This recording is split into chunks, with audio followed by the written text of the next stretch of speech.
We're seeing wild swings in the currency markets. Some commodities are hitting record prices and lots of talk about the fear trade. So what's the next big short? Larry Levin is president of tradingadvantage.com.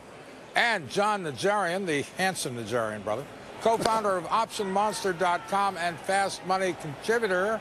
I'll start with Larry. What's the next big short, Larry? Hey, Mark. Say again, Mark? I'm sorry. I'm sorry. What is the next big short? Well, I like the stock indexes to be short. I'll be honest, I'm a big fan of selling those. I think that they've got a good way that they can move to the downside, and I think it can last for quite a while. So I think if you sell the stock indexes, the S&P, the Dow, and the NASDAQ, you want to sell rallies. You don't want to sell them down here because we're closer to the bottom of the range we've been over the last month on the top. But, you know, selling those stock indexes, I think, can be pretty profitable. So you're going to sell into any rally? Yeah, absolutely. I don't want to sell lows. I want to sell the rally. All right. John, what about you?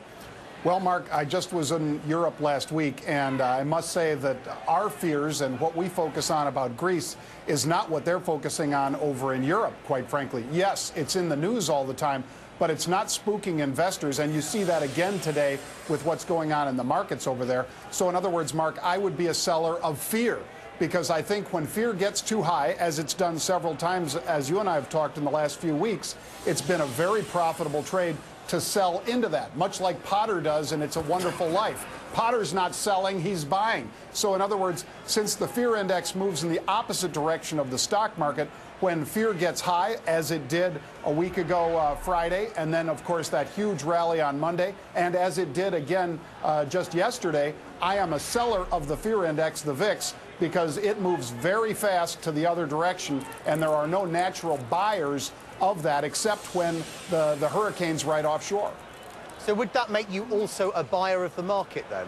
Yes, it would, Simon. And for the same reason, just as you say, that I think people are too fearful about certain things. Now, just as Larry said, however, when we're at the high end of the range, I mean, if we were up at 1,200 or so for the S&P 500, yeah, I pay more attention to it, and when the market's overconfident and the volatility's too low, then I would tend to be on the opposite side of the trade. But when we're at the lower end of the range and we have high volatility, that's telling me people are too fearful that the protection has been bought, and we are likely to go up in the market and down in fear. All right, Larry, John, thank you both very much for sharing your thoughts. Thank you. The Morgan Stanley shareholders meeting just wrapping up.